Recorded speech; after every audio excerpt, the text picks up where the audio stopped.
Hi, everybody. Welcome back to another episode of Beauty and Brains, a podcast from First Girls. Today I'm here with Brooklyn. I'm super excited for having her on. Brooklyn, would you like to introduce yourself? Hi, everybody. I'm Brooklyn. I'm from Team 2080, and I'm our lead programmer. Yes. Brooklyn, I know you've done many things. Do you want to describe to the viewers kind of like what you've done and a few of your accomplishments so far? Yes, recently I was named as the top 40 for the NCWIT National Award winners, which was very, very surprising. And I only got that award because of all of my hard work with coding. My FLO team was actually called Beauty and Brains, which I thought Wow. is really fun. Yeah. Um, And then I've honestly just I think I've been surrounded by STEM my whole life, but I've never noticed it until I was like in middle school where I realized like, oh, this is what this is. This is why I love it so much. And this is why I'm still doing it. What else have I done? I've done a lot. Actually, this is my first year as lead programmer for Team 2080, and I'm super excited, very nervous. I have big shoes to fill, but very nervous. And um, I'm also a Girl Scout. I've been a Girl Scout Yes. for forever. I think I joined when I was in the first grade. I'm in the 11th grade now. Yeah. Yeah. So out of all these accomplishments and all the things that you do, what do you think you're like most proud of like so far? I think what I'm most proud of is probably just being able to stay in the STEM environment because sometimes uh it can be hard. I'm not gonna lie. It can be a little hard at sometimes where you're you're coding or you're working on the robot and you just really you're like I don't want to do this right now. And it's just a lot of like pressure and stress, but like after your robot gets on the field or after your code gets deployed and it's successful, it's just like it's all worth it, I think.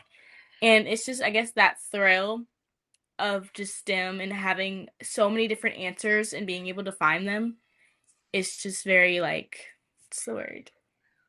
It's very it makes you feel very ambitious. Yeah, like the fulfilling kind of moment. Yeah, Yes. so with all these different things that you're doing, do you have any tips for anybody who's like struggling with like being able to balance like school, robotics, like you said, Girl Scouts or social life aspect too? I would say one, don't give up, but also have really good time management. I think just being in high school in general, having a planner has saved me so many times. Being able to, because you also have to know your limits. We're not superhuman. We can't do 12 billion things at once. And being able to kind of map out your schedule and map out your day-to-day life is truly going to help you get all those things done. And you're going to forget of how many things you have to do because it seems like such small increments. Yeah, definitely.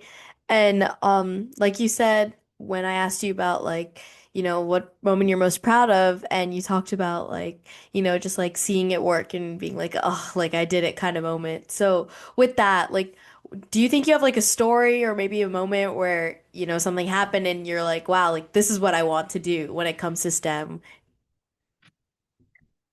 Actually, this moment it was a STEM fest, and so every year we do a STEM fest, and this is a year I was like 9, and this I was going to the STEM fest. Now I work them, but I was going to it, and it was just whenever it was so many different STEM activities that I didn't like before I would be like, "Oh, I really like this. I just think it's cool. I don't really know like what it is or like what it's about, but I just like it. Like I like building with Legos." But being able to go there and see so many other kids, one that look like me and two that are just kids in general that do the same things and like the same things, it was like an instant this is where I want to be. And more specifically, it started off with it was I don't know it. I don't know if they still exist. I think they do. I've seen them somewhere. But it was those human skeletons with their like organs are squishy and you'd have to like put Yeah. them in place with like their bones and stuff. It was like I begged my mom to buy me one just to have at home after that. And I don't even plan on going into the medical field, but it's just having so many different pathways just in STEM alone has truly opened my mind up to be more Mhm. open to anything. Yeah. I feel like STEM is also like such like, to people who are involved in it, it's such a broad like, topic. There's so much you can go Exactly. into in STEM, like you said, like medical or mechanical programming. Like there's just so many different aspects that like, it's good to like examine and like see which ones like you think fit you best, definitely. So, with this journey and all of this, who do you think has been your biggest influencer? Maybe you're even your biggest supporter. My biggest supporter, I would have to say, is my robotics coach, Miss Jean. She is like my biggest role model ever because when she does things, she does it just for the benefit of us. It's not really the benefit of herself.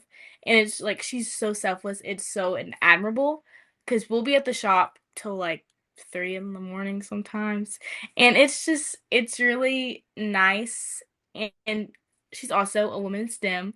She's able to understand where we're coming from and help us, guide us. Like, she's the one that taught me if someone's talking to you and you feel nervous, you need to look them straight in the face. Like, you can't let them know you're nervous because being a woman in STEM, you have to have that confidence, or sometimes, unfortunately, people won't listen. Yeah, definitely. And with that, what do you think people like don't really realize about being specifically a woman in STEM or a woman in robotics?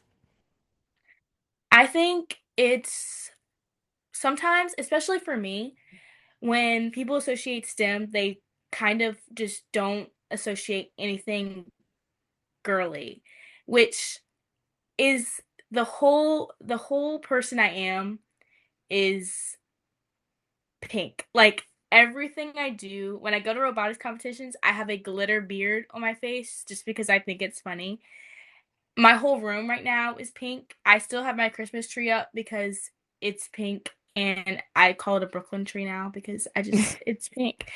Yeah. And it's just being able to be who you are and still be respected in STEM fields can be kind of hard, especially when, like, this is a very interesting analogy, but like Legally Blonde, she was still who she was, but she still proved everybody else wrong by being able Yeah. to go off and do all of those amazing things. And it's just, I think that might be like one of the biggest challenges I see is whenever women go into STEM, they tend to put their hobbies aside because they feel that those aren't the hobbies you need to be in STEM. Yeah, definitely. It's a really big struggle and like the Legally Blonde analogy that you use is actually like perfect. Like I 100% agree.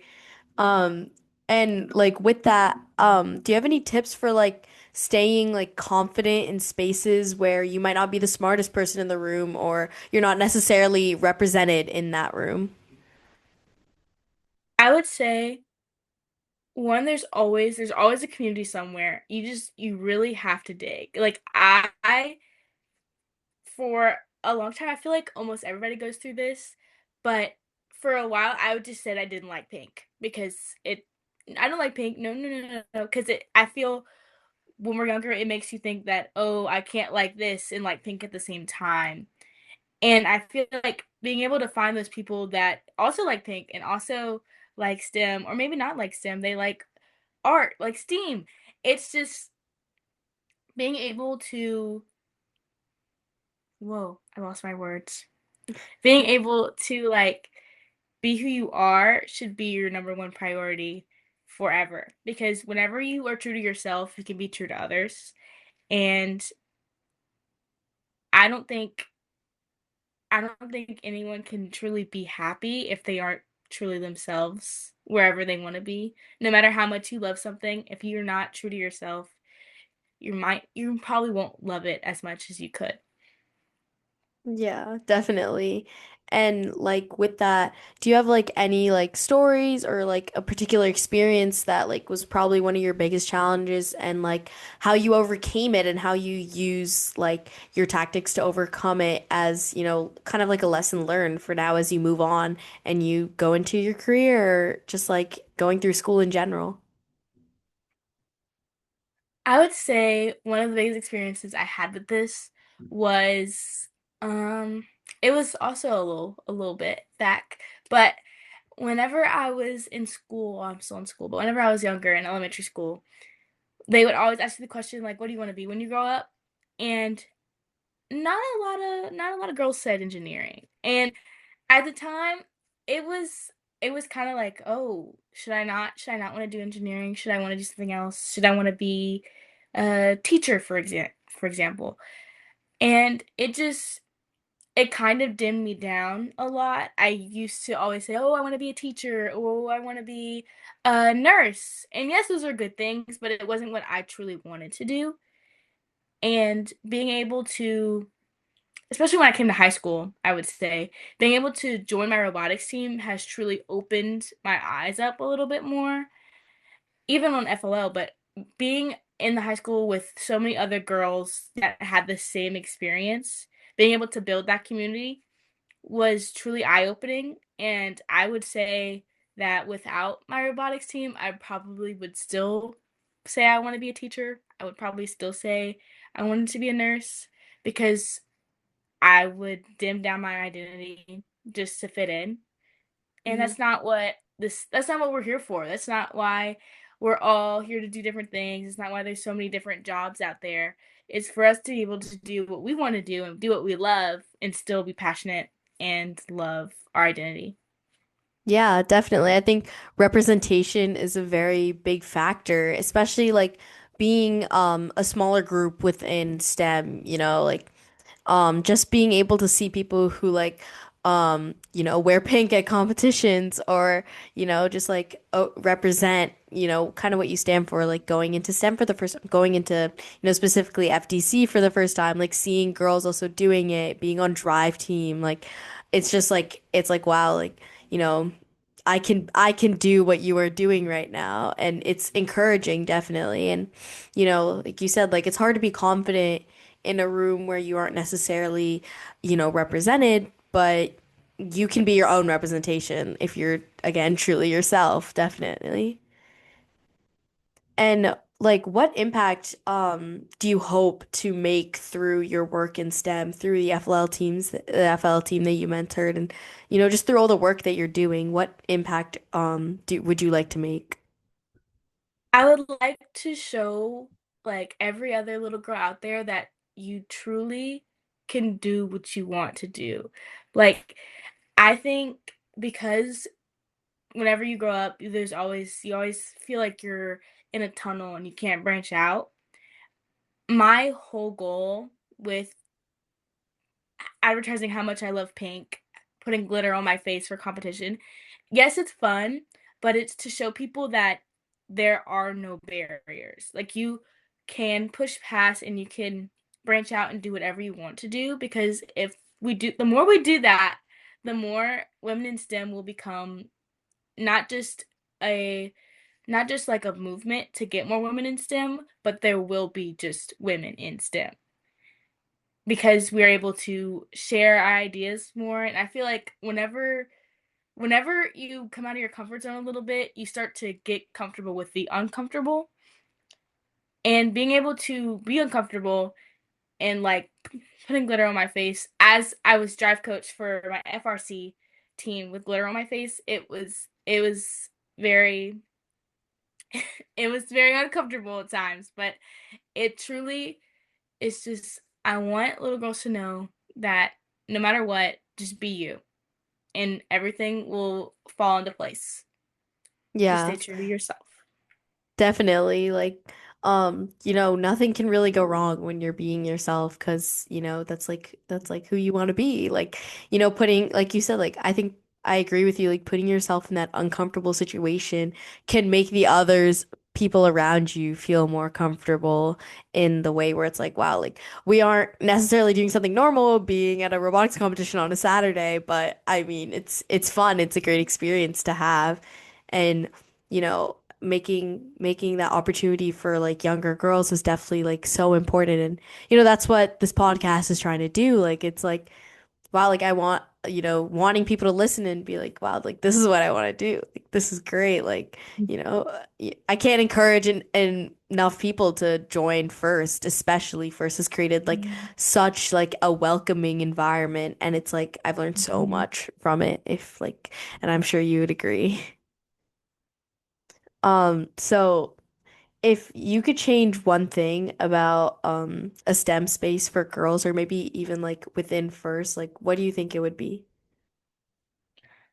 I think it would be, this is a hard one. I think it would be, um, maybe, yes, the first is very welcoming, and I love the atmospheres we're creating, but I feel like we could do more. I feel like there could be a way where we could branch out more because even as a drive coach now, I still get looks where like I'll go up for scouting and they'll look right past me. They won't even see my little button because they'll look right past you, and it kind of hurts sometimes. And I feel like we just need to raise more awareness that women and men are equal in STEM. Like we are able to do the same things and get the same job done because I feel like First itself is doing so much, but we need to raise awareness to more teams, allow more teams to fully be versed in that everyone can do anything. And it's just I think I think that's the biggest thing. And it's always cuz it's becoming less prevalent. I've noticed, especially in FTC with my all girls FTC team, Still Sirens. We are we do so good. I feel like combating it, but it sucks sometimes. It really does. Yeah. Definitely. And with that, why do you think, to your personal, like, if you were taking personally, like, why is it so important to have women in STEM? Like, obviously everybody knows, like, have women in STEM because, you know, and it's their, like, for me personally, my reason that women should be in STEM is because everybody deserves the same opportunities, and a woman is just as smart as a man. That's my personal, like, motto for why I should be in this room right now, why I should be on my first team. So, what do you think is your kind of personal motto? I would say it's very similar to yours. I feel everybody should have the same chance. And it's like, well, I think being first is an extremely amazing opportunity for anyone. It opens so many doors. It connects you to so many professionals and leaders.